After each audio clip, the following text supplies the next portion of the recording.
tragedy. The Government is opposing this bill because it does nothing to strengthen consumer protection, while it would cause severe damage to the mortgage market, with potentially major impacts on financial stability and ultimately on the economy.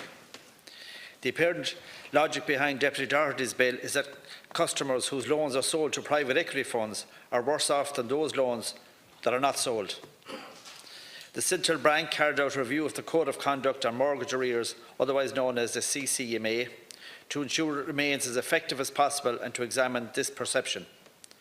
The Central Bank sought the views of consumer representatives and advocates working to assist borrowers in financial difficulty, engaged with statutory bodies, industry stakeholders, conducted inspections of a retail credit firm, 2 credit servicing firms and a bank.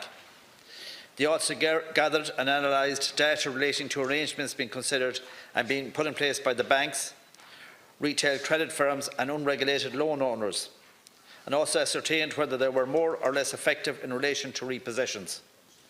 As the House will be aware, they found the CCMA is working effectively and as intended in the context of the sale of loans by regulated lenders. They also found that no material difference in the level of repossession activity.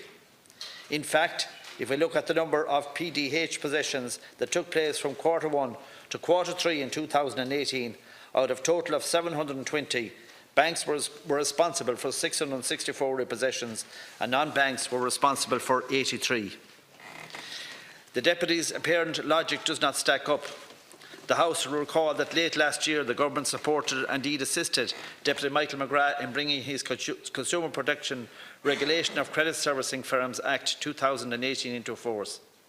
The plight of those who find themselves in mortgage arrears is a huge concern to this Government.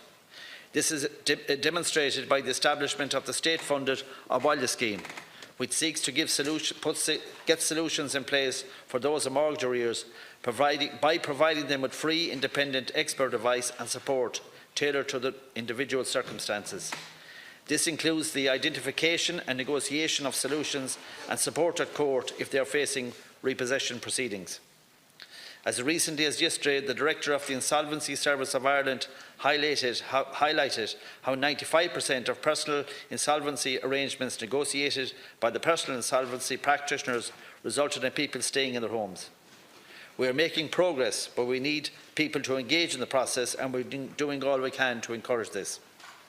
The Central Bank of Ireland have significant concerns on the terms of the bill from a consumer protection, prudential supervision and financial stability perspective.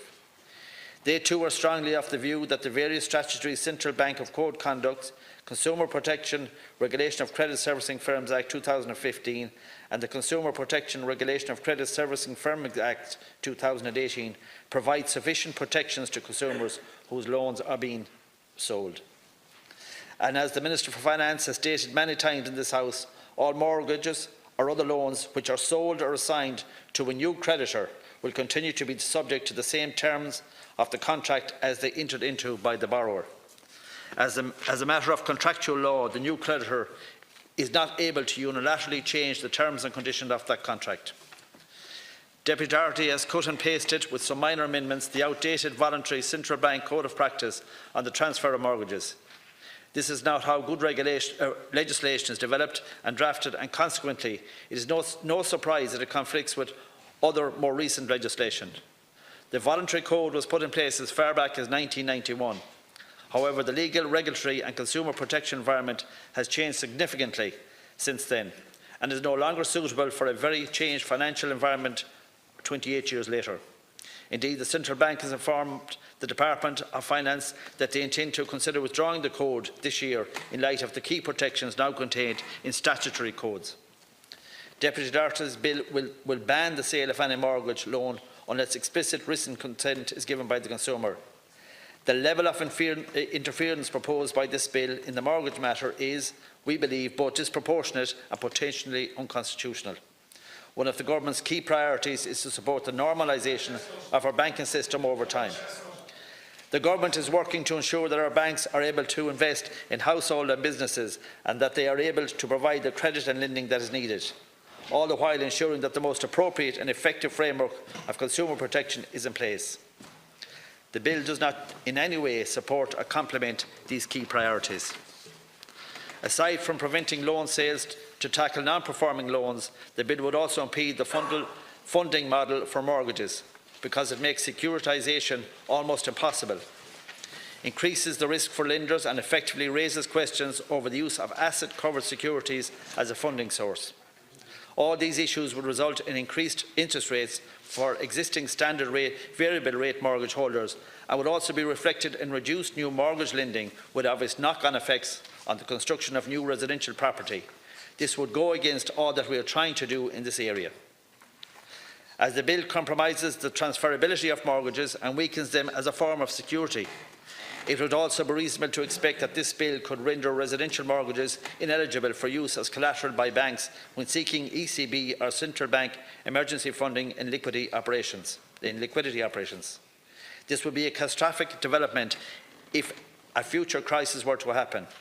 As we saw during the last crisis, Irish banks pledged a large portion of their mortgage books as collateral to the ECB and emergency funding, and to take away this flexibility would create obvious financial stability risks.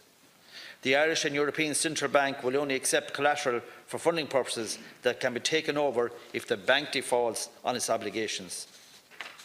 The main mortgage lenders in the market have used asset-covered securities as part of their funding strategy for many years to issuing bonds for market funding. These bonds are acquired in the main by international investors, as the structure is well understood and similar to that exists in other European markets. The covered bonds rely on the assumption that they are secured on the underlying mortgages, which can be assessed in a distressed situation. Clearly, anything that could impact investors' ability to access their collateral could severely impact the credit rating of such instruments, and by extension, the pricing and investor appetite for such bonds, potentially rendering the model inoperable. Securitisation is an important part of the financial system, and when the Consumer Protection Regulation of Credit Servicing Firms Act 2018 was before the Oireachtas before the end of last year, it was a subject of much consideration. It was accepted that the passive securitisation model, where the investors do not play a role in the administration of management of an individual loan, do not have any significant adverse implications for consumer protection. However, the bill as proposed by Deputy Doherty, which requires borrower's consent for a loan sale or assignments, even if the assignment is undertaken for bank liquidity or other legitimate commercial purposes, and will, even though it will not impact in any material way on the borrower, will reverse their approach and could set at naught the approach adopted for the recent Consumer Protection Regulation of Credit Servicing Firms Act 2018. The rehabilitation of our banking system has been slow, but good progress has been made. A critical element has been the reduction in the number of non-performing loans, and much of this has been achieved by the sale of non-performing loan sales. The continuing high level of non-performing loans on Irish banks' balance sheets is a vulnerability that presents a risk to financial stability and can impede the provision of credit through additional regulatory capital requirements. It also results in an opportunity cost in foregoing new lending to households and firms. Again, both the Central Bank and my department believe that the costs imposed by this bill on financial institutions may in turn have the chilling effect of increasing interest rates on consumers, which is the last thing we want to see. It is also important to highlight that if a loan transferred to third parties, they are no longer a viable opposition for banks to allow them to reduce their non-performing loans. A likely consequence would see an increase in the number of repossessions by the bank. The significant commercial and financial restrictions imposed on lenders by this bill has the potential to restrict their ability to raise liquidity and funding on reasonable terms, and to sell their non-performing loans could have a knock-on capital implications. It could impose significant economic and financial costs on the Irish economy and society. And as we saw in 2008, the immediate following years, this burden will eventually and ultimately have to be met by the Exchequer and the society at large. Therefore, this bill does pose very significant long-term implications and inherent contingent liabilities for the Exchequer, and therefore it does not require a money message. It does require a money message, I'm sure. Deputies, I cannot emphasise strongly enough how disastrous this bill would be for the country. Its effects will only be negative and wide-reaching. For the consumers it seeks to protect, they will simply see a mortgage market which has limited funds to lend, increased mortgage interest rates and the possibility of an increase in repossessions. And for the financial system, it will add uncertainty at a time when we already have more than enough uncertainty due to Brexit. And I call on the House to oppose giving this bill a second reading.